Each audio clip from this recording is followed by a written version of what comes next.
Assalamualaikum warahmatullahi wabarakatuh. Sahabat beriman, surga dan neraka merupakan perkara gaib yang hanya diketahui oleh Allah Subhanahu wa Ta'ala. Namun Allah yang Maha Pemurah dapat mengendaki hambanya yang terpilih untuk masuk surga. Bahkan seseorang yang belum pernah sholat sekalipun bisa ia kendaki untuk masuk surga. Hal ini sebagaimana dikisahkan oleh Abu Hurairah radhiyallahu anhu. Saat Abu Hurairah berkumpul di suatu majelis, ia berkata, "Ceritakan kepadaku sebuah kisah tentang orang yang masuk surga padahal belum pernah sholat sama sekali." Lalu, siapakah pria yang belum pernah sholat sama sekali akan tetapi ia bisa masuk surga? Bagaimana kisahnya sehingga ia bisa masuk surga? Ikuti selengkapnya di video berikut ini. Sebelumnya tekan tombol subscribe dan nyalakan loncengnya. Bagikan video ini ke teman dan keluarga kalian, karena sebaik-baik kalian adalah orang yang mempelajari Al-Quran kemudian mengajarkannya kepada orang lain. Satu lagi, simak video ini sampai selesai biar nggak salah paham. Sebagaimana dikisahkan oleh Abu Hurairah radhiyallahu anhu, saat Abu Hurairah berkumpul di suatu majelis, ia berkata, "Ceritakan padaku sebuah kisah tentang orang yang masuk surga padahal belum pernah sholat sama sekali." Suasana hening sejenak. Tak ada seorang pun di majelis itu yang mengetahui dan mampu menjawab pertanyaan dari Abu Hurairah. Mereka lalu mengembalikan pertanyaan itu kepada Abu Hurairah. "Siapakah ia, wahai Abu Hurairah?" tanya mereka. "Usairim bani Abdil Asal Amr bin Thabit bin Wakhas," jawab Abu Hurairah. Namanya adalah Amr bin Thabit, seorang laki-laki dari Bani Abdil Asal. Ia juga sering dipanggil dengan nama Amr bin Ukhais atau Usairim.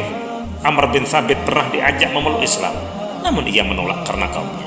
Dahulu ia memiliki harta riba pada masa jahiliyah dan ia enggan masuk Islam hingga ia mengambil harta tersebut.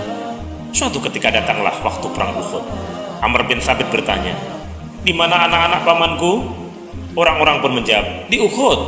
"Di manakah fulan?" Ia kembali bertanya.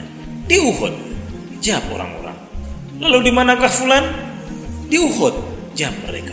Mendengar jawaban tersebut, Amr bergegas menggunakan baju perangnya, menaiki kudanya, lalu menyusul orang-orang menuju bukit Uhud. Saat orang-orang muslim melihatnya, mereka pun berkata, "Menjauhlah engkau dari kami, wahai Amr." "Aku telah beriman," jawab Amr. Maka umat muslim pun mempersilahkannya untuk bergabung dengan pasukan. Kemudian Amr bertempur dengan gigih hingga ia terluka. Saat perang usai, orang-orang Bani Abdul Ashal mencari korban-korban peperangan dari kaum mereka. Tak disangka, ternyata mereka menemukan Amr. Mereka menatap lekat-lekat wajah Amr, memastikan bahwa itu adalah dirinya. Mereka pun berkata, "Demi Allah, ini adalah Al-Usairim." Amr pun dibawa menuju keluarganya dengan keadaan terluka. Sa'ad bin Mu'az lalu mendatangi saudaranya, seraya berkata, "Tanyakanlah kepada Amr, apa yang menyebabkan datang ke medan perang? Apakah ia berperang demi kaumnya atau karena Allah dan Rasulnya?" Amr pun menjawab, "Aku datang ke medan perang karena ingin masuk Islam. Aku beriman kepada Allah dan Rasulnya. Aku masuk Islam lalu mengambil pedangku. Aku maju bersama Rasulullah SAW.